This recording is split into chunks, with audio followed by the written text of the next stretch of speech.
You're listening to the Wordslinger Podcast, episode 122, Juggling the Author Life with Jim Heskett. This episode of the Wordslinger Podcast is brought to you by Draft to Digital.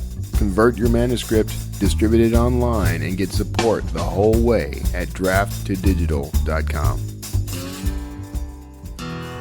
It's the Wordslinger Podcast, where story matters. Build your brand, write your book, redefine who you are.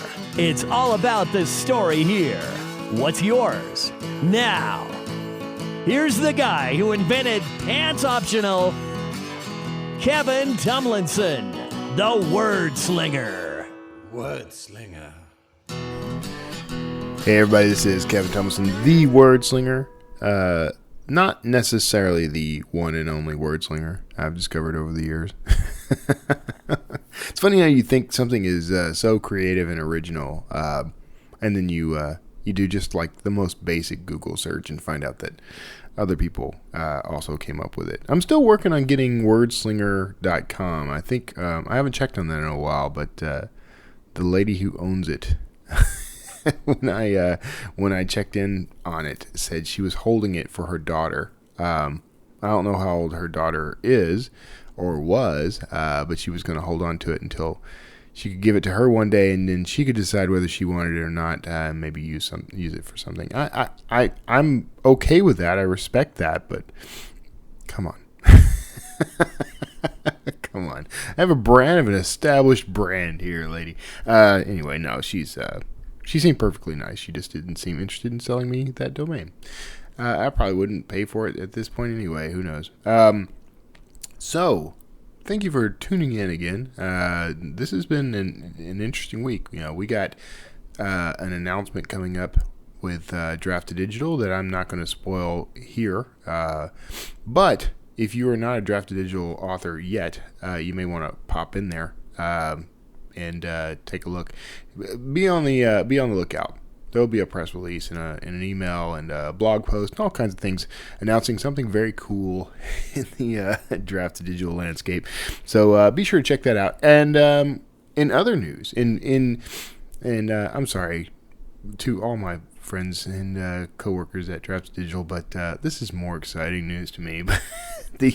My latest Dan Kotler thriller, The Devil's Interval, hit Amazon today.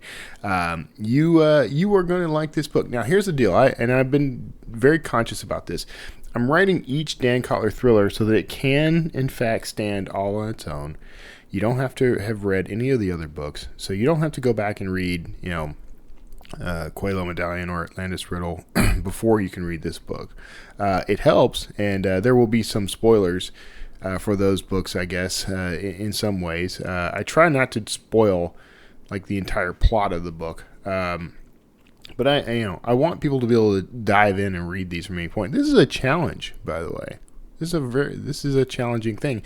In the past, when I've written series, those books were dependent upon each other. They were serialized, basically. And it's funny because some people complained about that. The same people who had no problem with Star Wars or The Lord of the Rings had a huge problem with cliffhangers at the end of a 60 or 70,000 word book as an open to the next 60 or 70,000 word book. So whatever, you know what? You can't please everybody, and sometimes people are going to get irate. You may make mistakes. There's all kinds of things that can go wrong here. But the point, authors, if you're doing this, is write the books that excite you and write the books that are going to please the audience that you're really trying to reach. And don't worry about all the complainers, because there's always going to be complainers. Anyway, here endeth the lesson. But if you are a reader of thrillers, I hope you'll pick up Devil's Interval. I'm very excited about it. I got the proof in this week and had to make a slight change. So the physical this is all timing. This is all bad timing on my part, really. But the physical book, the print edition of the book, will go live as soon as this very minor change gets approved from CreateSpace. I'm also, by the way, I'm thinking of basically removing books from CreateSpace and going with someone else. So maybe Ingram Spark or Lulu or something. So I've been kind of asking around and getting some advice on this. But if you've got experience in those, let me know. Pop in on wordslingerpodcast.com and send me an email with any insight you have for doing print editions. I'm thinking about doing some hardcover editions as well. Nick Thacker does these with each of his books. He basically just does it so he has a hardbound version of the book. I haven't bothered with that, but I think I might with the thrillers, and may even make them available for sale. They're going to be hella expensive.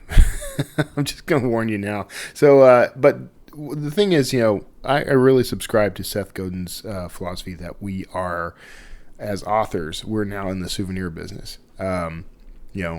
Ebooks make it possible for people to read our books without ever having to hold a copy of it in their hands. The physical copies, more and more, are becoming souvenirs. They're becoming something that the reader purchases because they identify with the book, because they identify with the author.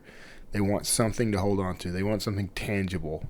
They want the smell of it. They want the feel of the pages. They want the satisfaction of seeing their progress as they move through the book. I mean, you can do that digitally with little meters and things, but there's just something about looking down at your hands. And this is the book, by the way. You hear that? You just got the entire.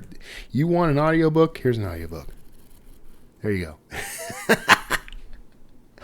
Sorry. By the way, audiobooks, Find Away Voices through Draft Digital. The big announcement was you can now go through Draft Digital and you don't have to pay the $49 admin fee. So there's an incentive to go through D2D. You don't have to distribute through us at all. It doesn't cost you anything. It saves you $49. So if you're looking to produce an actual audiobook, there you go. The plug ends there. But at any rate, I'm very excited. I hope you will pick up your own copy. The whole souvenir thing, if you want a print edition, they're going to be available. I am thinking about eventually doing hardbacks. I haven't gotten there yet, but we'll see. There was a complication the last time I tried it, but I think it works well for the thrillers. I mean, I as I kind of tinker with this, as I've moved into thrillers as my genre, there are just certain things that just work really well. And as of finishing Devil's Interval, I leapt right into the next book, which I know is going to be amazing. I'm only about 3 chapters in at this point, which is decent progress for the past few days. But very excited about this one. It's going to be. I'll announce the title later because the title may actually change. I'm not settled on it. I have a title before I even start the book, and that remains my title from day one. In fact, a lot of times, instead of writing down a book idea, I write down a title, which to me encapsulates the entire idea. Because, I'm a pantser. I don't know what the book's going to be about until I read it myself. So, at any rate. Man, I'm holding this copy. I did a couple of things by accident, and with this one, first of all, I made the trim size smaller by accident. I made it a straight 5x8, which I typically do like a 5.5 by 8.5. And I don't know how I accidentally did this, but I did. Excuse me for clearing my throat in your ear. But holding it in my hand, and my wife said the same thing. This feels much more like a traditional paperback book. I mean and I went with a glossy cover instead of matte. I think to me that works a little better for my covers have a lot of black. The matte finish tends to crush those blacks, and you lose details. So to me, it just this is probably my favorite paperback cover to date. Like I love the feel and look of it. So, but I also accidentally chose white for the interior instead of cream. I don't know. I don't know what I was doing. I don't know what was going on today. I probably rushed things, trying to get everything done in time. So, my mistake. But this is just a proof copy, and it looks great. I think it's going to look fantastic when I get the cream paper in there, and I think I may actually go back and retool a lot of my books to be a straight up 5x8 trim size. So you can let me know your thoughts on that too if you like. At any rate, so speaking of rushing things, speaking of going back and redoing covers and all the other stuff that I have to juggle as an author. Today's guest is he's a fellow podcaster. He's an author. It's Jim Heskett. The book we're pushing here is The Juggling Author. Write 4 books a year while balancing family, friends, and a full-time job. This is a topic I think is appropriate for pretty much my whole audience. I know there are some of you who are full-time authors, and let me tell you, that is an amazing feat. I just want to take a moment to celebrate you in that because it is amazing. It is incredible. When you finally hit that level, whatever it is, that allows you to transition from working for someone else to writing books for a living and publishing for a living and owning and controlling your own destiny and your own career, man, you deserve applause. If I had an applause button right now, I need to rewire. I used to have a whole sound effects board that I could do cheesy sound effects with, and I didn't really use it much. But if I could applaud you right now, I totally would. I do applaud you, and go out and enjoy your success. One of the pieces of advice that I heard from Neil Gaiman. Because Neil Gaiman was in Houston, I think it was 3 weeks ago now. We went and did an evening with Neil Gaiman. And it was fun. We went to the Society for Performing Arts here in Houston. We were able to get some wine. We were able to have a nice meal right there in the, not in the auditorium, but they have a little facility around it, And then we went and sat and listened to Neil talk and do a few selected reads and answer some questions, and it was a great evening. And one of the pieces of advice that he gave, he says he got from Stephen King, and I may tear this up. I've actually read this before too, so I'm going to paraphrase quite a bit. But he said that at one point, as he was becoming more successful, as he was gaining more notoriety for his work, he is at an event with Stephen King, and King tells him, you need to enjoy this. You need to stand back every now and then and just appreciate what you've accomplished here. And one of Stephen King's regrets, apparently, was that during the sort of height of his career, when he was just exploding on the scene, and when he was becoming a household name, he tended to just overwork himself instead of stopping to enjoy what he was doing. He was so focused on maintaining the rhythm and the momentum and producing the next book that he didn't stop to enjoy himself. He didn't stop to enjoy time with his kids. He didn't stop to enjoy time with his wife. And then in his later years, he learned how to appreciate that more, and he slowed down. But how much better would his life have been, in his eyes? I mean, he has a great life, but I mean, how much better could his life be if he had just taken a moment to stop and celebrate these little victories and these big victories that came his way? So that's my advice to you if you are a full-time author. I work for Drafted Digital. It has been a blessing in more ways than I can count. I was doing pretty well. I do pretty well. I could totally work on my own. I don't have to work for anybody. So and I do still enjoy the same sorts of freedom and flexibility that I've always enjoyed in my career. So, working with Drafted Digital was a good choice for me because it connected me to a different part of the community, and I continue to grow in that. I love the company and I love the people. So it's an amazing experience for me, a growth season for me. But I also love being an author full time. I love that I get up in the morning and work on my books, But there can be this overwhelm that hits you, especially if you are working full time. If you're working full time for someone, having to report to a desk or a cubicle, or maybe you work in a trade that requires your hands and your mind fully focused on that all day. So how do you juggle those responsibilities and the responsibilities of family and the responsibilities of the business that you're growing, the author business that you're growing?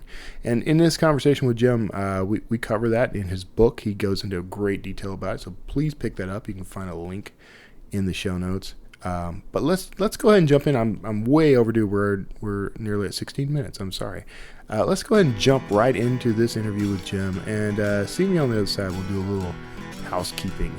So hope you enjoy this interview with Jim Heskett. Hey everybody, thanks for tuning in. It's every now and then I get to talk to a fellow podcaster, and that's always a great experience because they know how this game is played. And that's who I'm talking to today. I'm talking to Jim Heskett. Among other books, he's the author of the Juggling author. Write 4 books a year while balancing family, friends, and a full-time job. And I know that's going to be a topic of interest for a lot of folks who listen to this show. It's a topic of interest for me, frankly.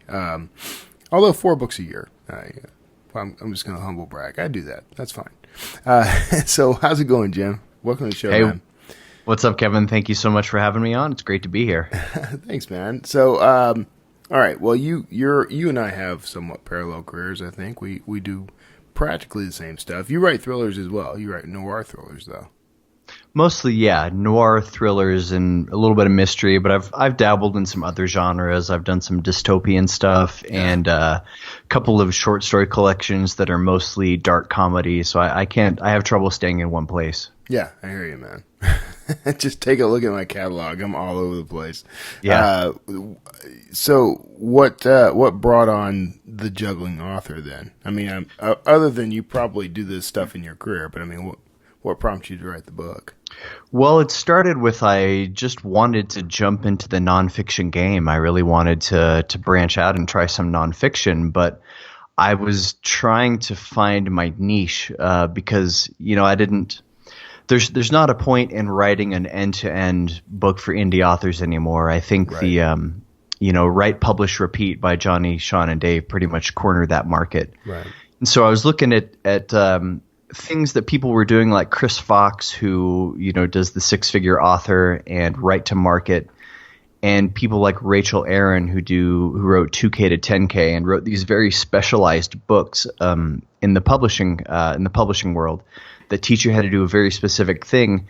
So I tried to focus on what was the specific talent that I thought that I had or area of expertise I had that I didn't think had really been covered before, at least for indie authors. And that was that I know how to produce a lot of content on schedule and plan ahead while still having, I've got a 40-hour-a-week day job. I'm married, and I have a 2.5-year-old son. So I'm in 2016, I wrote and published 300,000 words, all while doing all those other things. And I think that I figured that made me kind of, maybe not an expert, but at least knowledgeable in the field of how to get a lot of stuff done when you've got a lot going on. Right. No, I mean, no one is more of an expert than the guy doing it, So right. There you are. So cool.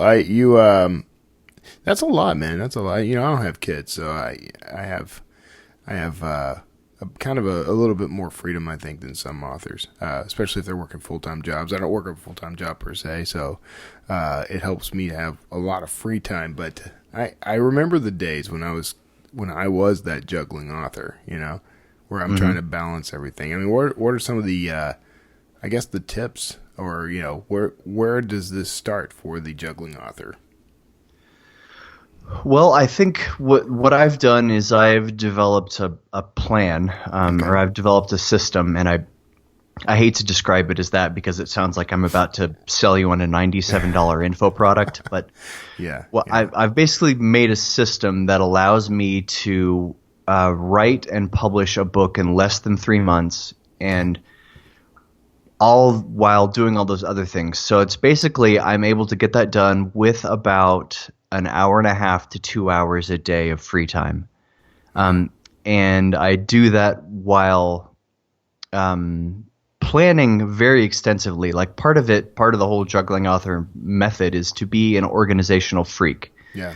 I rely very heavily on to-do lists. I rely very heavily on planning things out months and months in advance.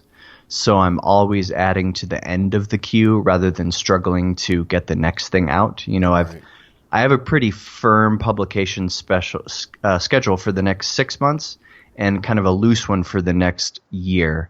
So whenever the project I'm working on now, it's now May 1st and it won't be coming out until November. And I have a pretty good idea of what I'm doing for most of 2018. That's impressive. I mean, okay, I got to tell you that this is something that's top of mind for me right now because it seems like I have so many things I have to balance. And it kind of overwhelms me at times. And the list just keeps growing. So, I'm keen on learning how to do this. I manage pretty well, but I want to be able to do this without feeling overwhelmed by it. How do you kind of get past that feeling?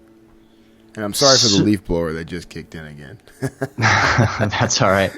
Well, sometimes feeling overwhelmed is just part of the process. I don't enjoy deadlines, but they sure do work. Yeah. And so here's something that I do. I use an app called Trello. That's Trello. Mm-hmm. And it's a Kanban-based board system. So it's like a to-do list, but a three-dimensional to-do list where you create a board of, say, these are things to do, and then you drag an item from one board to another board as you make progress on it. Right.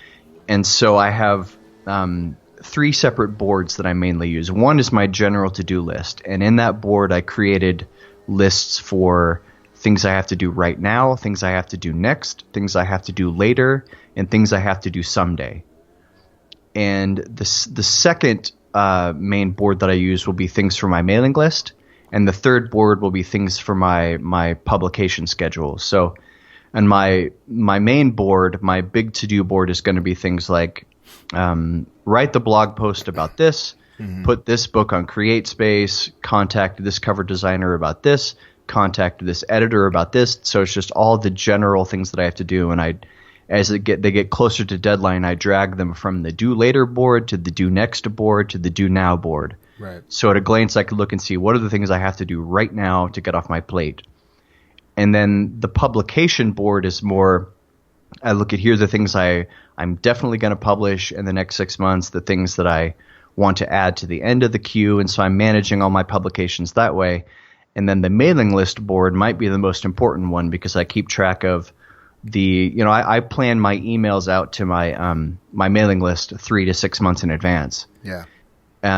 So I keep track of which of the emails that I have written, which of the emails that I haven't written, which of the emails that I've written, but I might need to go in and edit who it's being sent to because maybe I need to remove ARC readers from a release email and send them a separate one. Mm-hmm. And that's the one I probably pay the most attention to because I don't know if you've ever sent out an email to thousands of people that had some bad information in it, like a link that doesn't work, but right. It's an awful experience, and so I do everything I can to avoid that. And my mailing list is the core of most of those things because I plan a lot of my release schedules on that because my main mailing list, my main segment, I don't want to email them more than twice a month, so I make sure, if I'm doing a release in a month, then I've got one other email, and I may postpone the next release till a few weeks later, so I found a good rhythm for how often I should email them to keep them engaged, but not bump up my unsubscribe rate because they're sick of hearing from me. Right. I need to work out these schedules myself. I tell you, if I didn't have that, if I was just scrambling to get everything done, like here's an example. Last year, I collaborated on a novella with Jay Thorne, a horror novella in his American Demon Hunter series.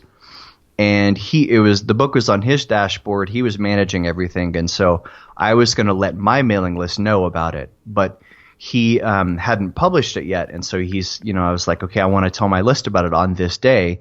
And he said, okay, I'll get you the link to the book, Or maybe it was the ARC version. I don't even remember. But he was going to get me a link for something the day before I was going to send my email out. And that was so foreign to me because I was so used to, planning everything out for months in advance that I was crazy with anxiety. Like, what if I don't get that email in time? Or what if, because it's last minute, I mess it up? So I'm so used to planning out everything in advance that I'm always adding to the end of the queue. And that really helps me build up a buffer. So if something does happen and I can't produce for a week or two, that it won't kill me. Yeah. Yeah. So in terms of the sort of write 4 books a year aspect of this, I mean, what are you doing to make sure clearly, unlike me, you actually have a calendar of when you're going to release. I probably should commit to that, but I like my free-floating lifestyle. But what are you doing to make sure you're on track to get these 4 books a year done? I set deadlines. Yeah. I have like when I'm working on a project, I have the system that I've designed has me write exactly 3 drafts. Wow. And so I go into detail on this in the book about this is what I do in draft 1. Like the Juggling Author book, it's not like how to write a book in 21 days. It doesn't say on day 1 you outline, on day 2 is first draft. It's more loose than that, but I write exactly 3 drafts, and I know in draft 1 I'm going to do this. After draft 1, here's what I'm going to do. After draft 1 is when I'm going to think of a title, reach out to the cover designer. So a lot of it has to do with the cover designer and the editor, with getting things on their schedule. Right. Because I know, like, one editor I work with, she's sometimes booked out for a couple months in advance. So I know, like, I need to have something to her by this date, and that will be 3rd draft. So I know I need for this project, I need to have the 3rd draft done.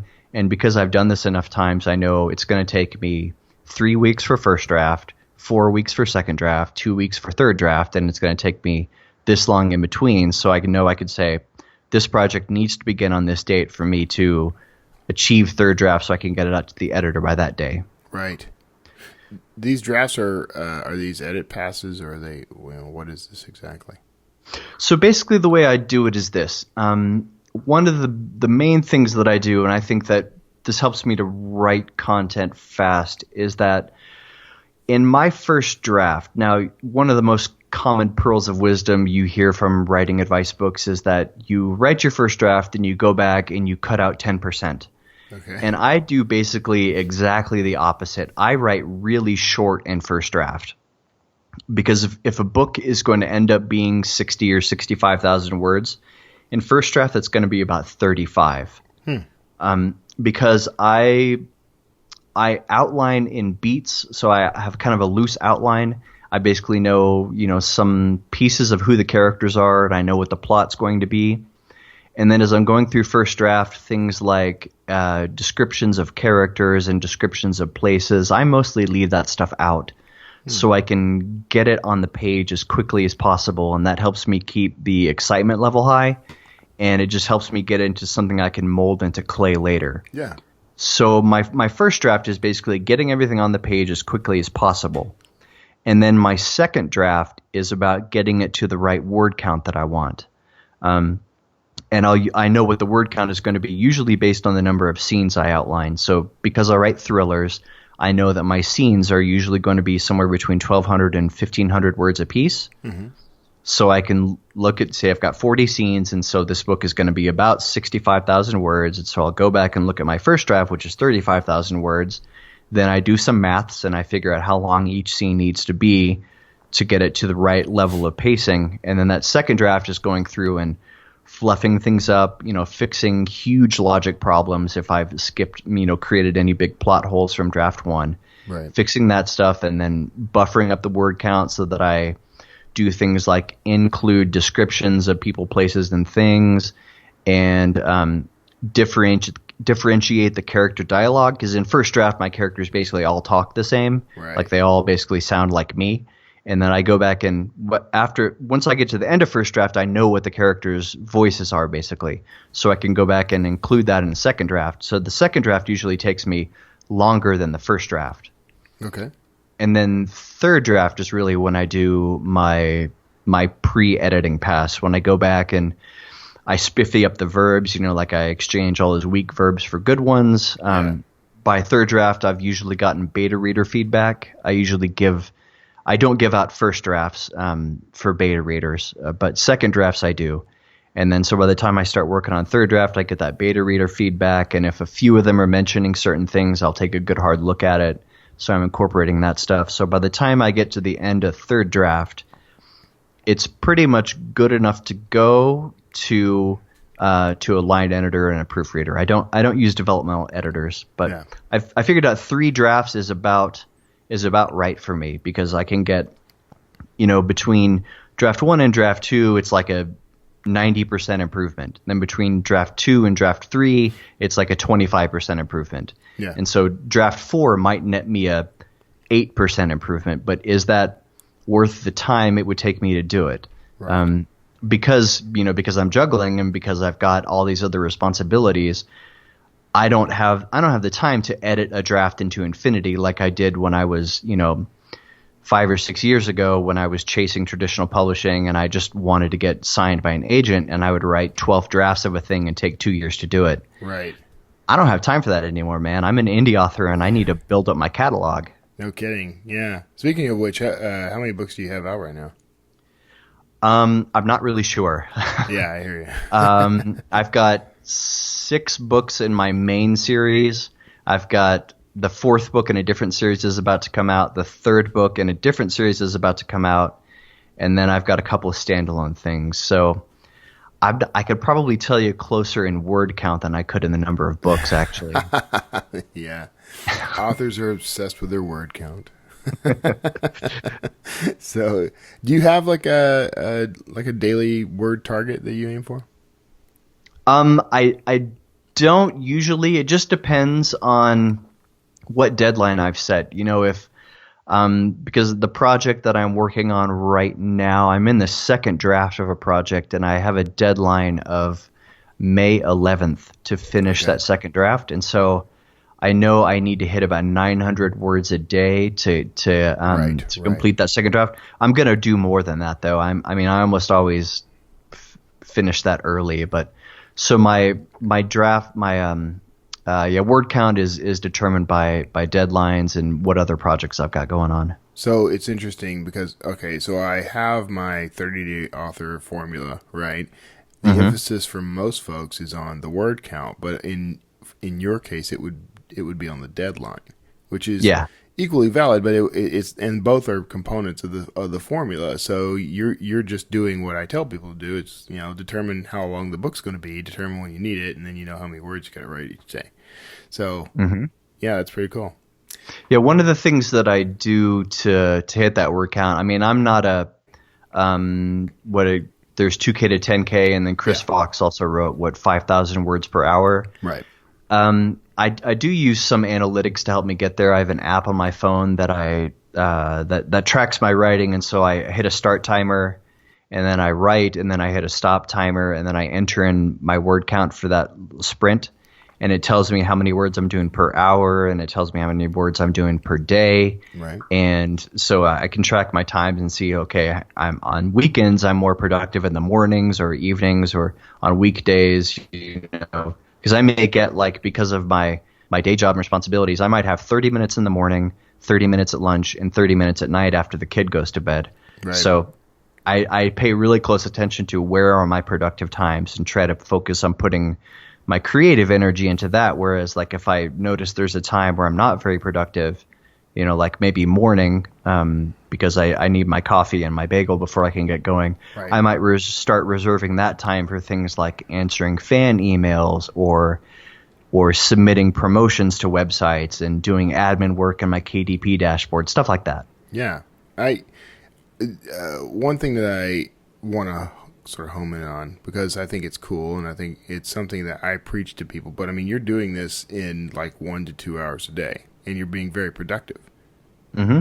Yeah. So that's I met a few hundred authors this past weekend or this past week who, the biggest trouble they have is finding the time to write. And it can be even tough to find that hour, but what it comes down to is if you can slice off that time every single day, you can do a book. It's not rocket surgery, as we say. Go ahead. Yeah, sorry. I mean, a lot of it is, well, there's a few things. One is making sacrifices. I really don't. I removed all of the tappy video games from my phone. Yeah. So when I'm sitting at the doctor's office and I'm waiting to go in and get a checkup, and I can spend that 10 minutes playing some tappy game on my phone, or I could take out the mobile Scrivener and dash off 300 words. And because that 10 minutes is productive time. Right. So there's sacrifices to be made. I'm not up on the latest Netflix shows, and I don't play video games anymore, really.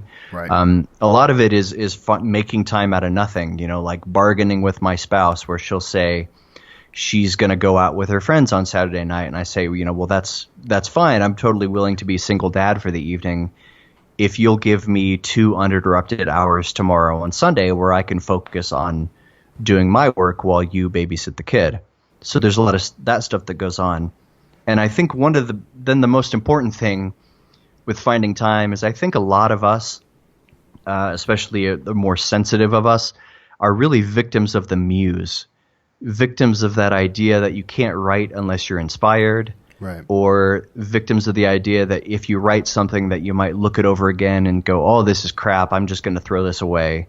And to me, that's, and I used to be really a victim of the muse, and I used to throw words away on a regular basis until I figured out that the problem wasn't so much the words I was writing. The problem was that I was going back and reading them over again. Right. It was like some kind of fear, this insecurity that somebody else would read this and tell me that I'm not worthy. But I've since discovered that it's okay if I write crappy words because I can always go back and fix them later. Right. I shouldn't get so hung up on crappy words. I should push forward and then go back and fix it. What does the saying go? Plumbers don't get plumber's block. True. Although plumber's block sounds like it might be kind of disgusting either way. Yeah. Cool, man. Are you so you use Trello? What other tools are in your toolbox? That writing app that I use, I'm just about to find the name of it. It's called Wordly, is the app that I use to track my word count. And I mainly only use that in First Draft, and part of that is because when I hit the start timer button and then I start writing, I know I'm on the clock, and that makes me anxious, and it makes my fingers move faster. I'm a Scrivener convert. I use Scrivener exclusively for writing, and I recently discovered Vellum. I'm a Mac convert of a couple years ago, and I discovered Vellum, which is a Mac-only software for formatting books. Right. And I think Vellum makes beautiful ebooks, and they're just about to come out with their print version, which I'm pretty excited about because formatting print books is a pain in the butt, and I hate it. Right. I don't enjoy that at all. Yeah, I'm the same way, man. I tried to get. Did you manage to get in on the beta? I didn't. I wanted to, but I did not. Same here, man. I offered them money. I'm like, I will give you the money, whatever you're going to charge for the software. I'll pay for the software now, and they wouldn't bite. So, yeah, I definitely want that because I'm tired of doing it. I've done this stuff professionally, so it's not really that hard. It's just time consuming, and I'm so impressed with the way Vellum does ebooks that I'm kind of sold on them as a brand. I'm very brand loyal. Yeah, Vellum's great, and paperbacks they're a pain. I still like having them. Yeah. Even though compared to ebooks, I sell way more ebooks than I do print books. But it's nice to have it. I think I like being able to have it in my hand. I also like being able to use it for giveaways. Right. For autographed copies and being able to put it on my shelf. And also it's really nice because then on Amazon it shows you, the price of the price comparison because it'll say the print price and then the ebook price. And then even if it's like the print book is $6 more, it makes the ebook look cheap by comparison. Right. And that's really psychological effect of that is nice. I call that the whiskey principle. Because if you go in and you're going to buy a bottle of whiskey, I often call it the Scotch principle, but it's the whiskey principle. You go and you're going to buy a bottle of whiskey, and you see like the $10 bottle, and then there's like a $70 bottle, and then there's like an $800 bottle. Like you're more inclined to buy the $70 bottle now. because it's in the middle. So I like having that range of prices for everybody to compare my books to. It kind of just encourages them to buy. Yeah. So most of your sales are ebooks, and that's, I think, pretty typical from the indie author standpoint. Do you do audio? I do. I'm learning audio. Yeah. I only have some of my books in there, and I made some mistakes early on. Like when a couple of years ago, I put out a short story collection that was 3 stories. It was maybe 10,000 words, and I had it made into audiobook, and I didn't understand why it didn't sell in audio at all. Yeah. And I've since learned, that longer books are better, and how to, that once you put something in audio, it's committed, and it's hard to get it taken down. Right. Because that 10,000 word short story collection, I later added 20,000 words of stories to it. And I wanted to then redo the audio version, so I thought it'd be a couple hours longer, and it might sell better. And it took me months of negotiation with Audible and ACX to get them to actually take it down so we could redo it. Yeah. Longer is definitely better. Like I had a trilogy of novellas called the Whistleblower Trilogy, and each novella was about 45,000 words, and that comes out to about 4 hours of audio. Yeah. And I just released them in a box set, and so the 13-hour audiobook version of that box set sells way better than all 3 of the 4-hour ones combined. Right. So, and it makes sense if you're an Audible and you get 1 credit a month, you're going to want to maximize your $15 or whatever, and get the longest audiobook you can. Yeah, I don't know if they fully intended that effect when they kind of designed the system, but that's exactly how it works out. Like when I go on, I'm like, I got my 2 credits. I want 2 books that are going to last me as long as possible, and it's kind of funny because that's not the way most people approach a book. Outside of Audible. So anyway, that's cool. Yeah. I'm much more likely to listen to a 20-hour audiobook than I am to buy a 700-page Kindle book. Yeah. Because that audiobook, that's commute time, whereas if I buy a Kindle book, that's 700 pages is going to take me a couple months to read. Right. Yeah. Yeah. I find that I actually enjoy using Audible more for not so much for novels and that sort of thing, but for nonfiction books that I probably wouldn't have picked up and read normally, even though I was interested in the topic. Like, for me, it's much easier to consume that kind of thing through an audiobook. So that's just me. I don't know if that's everybody. That's just me. I'm debating when, after the Juggling Author book comes out, if I want to record the audiobook version myself or not, because I know that for nonfiction, sometimes some people prefer it to be read by the author. Yep, that's what I've discovered. I have not recorded 30 Day yet because I keep starting and then uprooting my entire life and never getting around to it. But the advice I've gotten is if you've got a nonfiction book, you should probably read it yourself.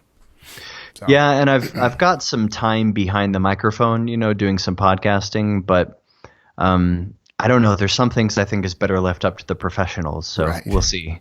Right. Well, get a studio. Get somebody to produce it for you. Right. Yeah, well, we're kind of coming up on our time, and so you've got several places where people can track you down, but I like that you did one thing I think pretty well. You actually divided your web presence, and you have your nonfiction book and you have your fiction on a completely separate page. So where can people find you online? Sure. You can find the nonfiction stuff, which is The Juggling Author, and that's at thejugglingauthor.com, facebook.com/juggling author, and juggling author on Twitter. My fiction, my website is jimheskett.com, but if you just want to see my books, you can go to royalarchbooks.com, and that leads to my books page. And that's me. royalarchbooks.com. All right. Mm-hmm. All right. Well, and everyone, of course, you can find all of these links in the show notes, and plus a few other nifty things you might find cool. Jim, man, I appreciate you being on the show. I'm interested in what you're doing. I'm going to check out Juggling Author just because it sounds like it might have some useful tips for just about anybody. So thanks for sharing that. Well, thank you so much for having me, Kevin. This has been great. You got it. All right, everybody else, hang out. We'll do a wrap up, and I'll see you all next week. Or I'll see you in like 2.5 seconds. Hi, I'm back again. So, that was a great interview with Jim. This topic of balancing your all the things on your to-do list with your life and your career and all this stuff that's come up more than once for me over the past couple of weeks. I just got on a thread on Facebook, and this is what set things off. There was a sponsored post, and the post started with something along the lines of how many times have you been told overwhelm is the new normal? And so I pop in and I say, not to troll you, but I don't think anybody in the history of anything, anywhere, at any time has ever said the words overwhelm is the new normal unless they were trying to sell something. And I think that's accurate. Now someone popped in immediately to say, I just said this to my sister this morning, so you're wrong. And I'm like, what are you trying to sell your sister? Overwhelm is not normal. feeling overwhelmed, that's not the new normal. That's not the new way life is. That's not the new way you should feel. That's just ridiculous. Sorry, and I don't mean to make light, but no, I do. I do absolutely mean to make light. This is a ridiculous concept that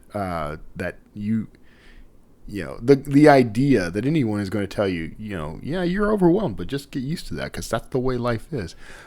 Now, in all fairness, this sponsored post was all about telling you how it's not normal. It's not something you have to just learn to live with. You can learn how to deal with overwhelm. You can learn how to deal with, the deluge of responsibilities that hit you each day. So, I don't want to be unfair to those people. I don't know what they were selling. It was a post or it was a video or it was something. But I did not resonate with it. I think Jim's got great advice on this. Juggling everything as an author. You should definitely pick up his book. I have this philosophy. For me, everything starts with the calendar, and I like to keep things very simple. So not only does it start with the calendar, it's, I have an iPhone, and the iPhone has a calendar, and it has a reminders app, and it has a notes app, and those sync with every other Apple device I have, and so to me, the best way to keep myself on track and organized and keep from being overwhelmed is to use those tools. They're free basic tools that come with the devices already on. So if it doesn't appear on the calendar, it doesn't get done. That's rule number one. You have to set. I have silos in my life. There's God, there's family, there's career. God is first. Family is second, and career is third. That they're in order of their priority. I'm careful about using the word priority, by the way, as Nick Thacker and I have had discussions about this, but priority means the one thing. It's like Highlander. There can be only one, so you can only have one priority, and so you can have these silos, but there needs to be within each silo you can set a priority within that silo, right? But you can't have multiple priorities. Like there's always going to be this one part of your life that has to be more important than the others. For me, that's God. For others, it's family, or for others, it's career. Some people put career above everything, and your silos may not look like my silos. By the way, you may not believe in God. You may not believe in any sort of higher power. You may not consider that to be an important aspect of your life, less important perhaps than your family or your career or television or something. If you're putting television as one of your most important silos in parts of your life, you're wrong. I'm sorry. TV. I mean, maybe it's your career to watch TV, or I don't know, whatever. Maybe we can convolute that to make it important. But even base entertainments are not something that you should prioritize over everything else in your life, really. Now, that said, I know someone's going to point out some exception that I didn't think of, so feel free. But when it comes to feeling overwhelmed, I think what we do is we try to put everything in the top slot because everything does start to feel important. We have demands placed on us from the outside sometimes that make things that are really not important to us feel very important. So it is actually very important that we own responsibility for our priorities and for the things that we concern ourselves with.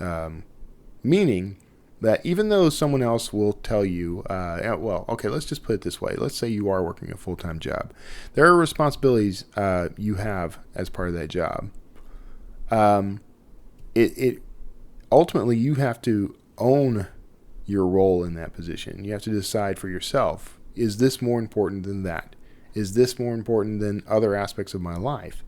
And then at that point, you can determine, what will hurt me most if it doesn't get done. Okay? So, you know that you need to, feed your kids, bathe your kids, get your kids to school. That's important. Okay? And taking care of their health is important. Taking care of your own health is important. Those things I would prioritize above, my work responsibilities. And now here's where things get a little sticky. If you don't have your job, you may not have the money to take care of your family. So that takes on a level of importance as well. But what you have to constantly ask yourself and constantly do during your day and during your week and your life is analyze, what's most important to do right now? What's the one thing that I can't put off right now? If there are 50 things you can't put off right now, I know it happens. And it's dangerous territory, but ultimately it comes down to what sacrifice is going to cost me least. Okay? And I know that sucks, but here's the deal is, if your job is demanding you be there, I've had this job, okay? I worked in advertising and marketing in the agency model. There is an expectation that they own you. And I have literally been told by a former employer that they own me for my time at the office, that the expectation is I give more of my life to that job than I give to literally anything else in my life. You can understand why I'm no longer employed by that company. But it happened more than once, really. I mean, I multiple times I came into conflict with the management of a advertising or marketing firm that felt like I should be there 24/7 if possible, which was not possible. So anyway, what happens here is you get told, you get pressure from your employer or whatever that these are the things that are important. You have to know yourself and be true to who you are. You have to know that, my priority is God and family above career. So if career is asking me to stay here, 20 hours a day, I got to go find a new job. I got to risk losing my job by saying no. I got to take a stand. And that's, there's a lot of that's easy for you to say kind of stuff that happens here. But the truth is, it's not easy to say or do. You have to know who you are and decide in advance, this is how my life is going to work. And if this part of my life is incompatible with that, I got to make a change. And that's where the struggle comes in. That's where it gets really hard. It's where you have to turn to your family and your community. And, if you're like me, you turn to God, you turn to, your spiritual faith. That's where you have to get really serious about who you are and what your expectations are in life. Strife, turmoil, struggle, that's going to happen anyway. Okay? It just is. You're never going to avoid it. You're never going to get away from it. So instead, embrace that as part of the process, part of the seasons of your life, and decide who you are and act upon who you are. If you do that, you're going to have very few regrets in your life. You're going to have very few moments in your life where you look back and say, I should have done this. I should have said that. Those things are going to melt away, and you're going to find that you're more satisfied, you're happier, you feel a lot less of the overwhelm, and you manage to get everything done. It's just the way it is. Everything works out. It all works out.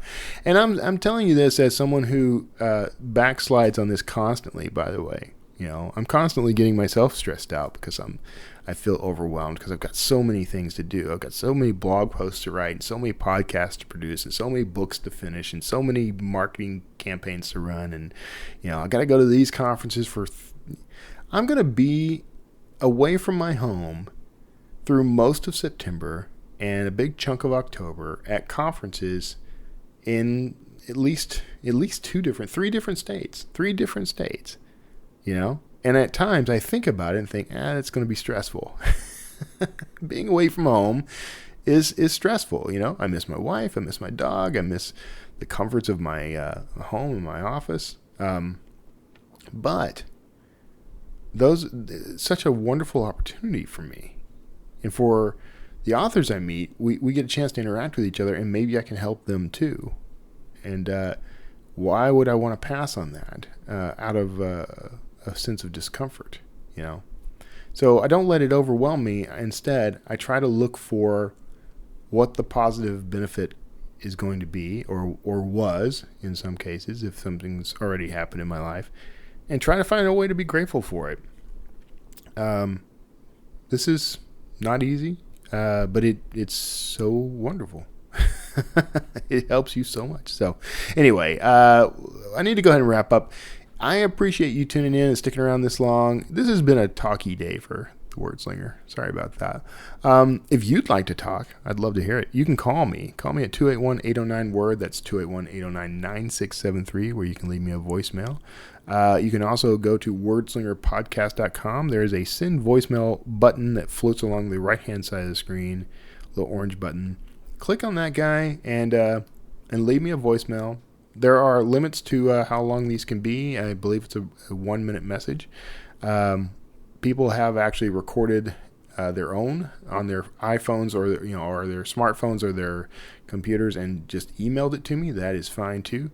If you want to do that, the best way, you can email me. The best way really is to go to the contact page on wordslingerpodcast.com and click that, and there's a form you can fill out, and I can give you an email address to return something if you like. You can ping me on social media as well. I'm at Kevin Tomlinson on Twitter. Please feel free to follow me there. You can look up Kevin Tomlinson on Facebook and follow me there, and I really appreciate that. And I don't have a problem giving out my email address, by the way, but it just seems inefficient. I feel like I built a form so that I could streamline this kind of contact. So I want people to use the form. And people do. I've gotten some great messages from people. In fact, I got a couple. I'll have to read these next time. I've already used up all my time. But anyway, so I appreciate you tuning in, sticking around, being a part of the show. I hope you will go and help us out, help me promote and support the show by going to iTunes, leaving me a review, 4 or 5 stars, and a nice comment. Tell me what you've learned, tell me what you appreciate, that sort of thing. Share this with your friends.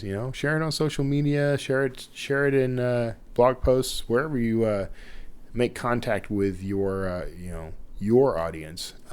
Get out there and share the Wordslinger podcast, because I try to talk to more than just authors and author-related folks on this show for a reason. I want to impact lives beyond just a writing career. I mean, I want people to get the behind-the-scenes story of some of these amazing people, like Jim and like Brian Meeks and a whole bunch of others I've talked to of late. So get out there and spread the word. So, and if you'd like to support the show financially, you can do that at wordslingerpodcast.com. Click on the Patreon logo there, and you can, chunk $1 or $2 or $5 or $20 or $100, whatever you want my way each month. And all that money gets used in the overhead of the show.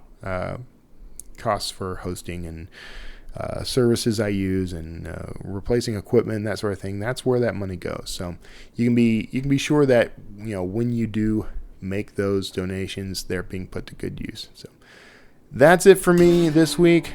Ran pretty long this time. Sorry about that. Anyway, God bless you all. I hope you have a wonderful weekend ahead, and stay safe, and reach out to me anytime. And I'll see you next time.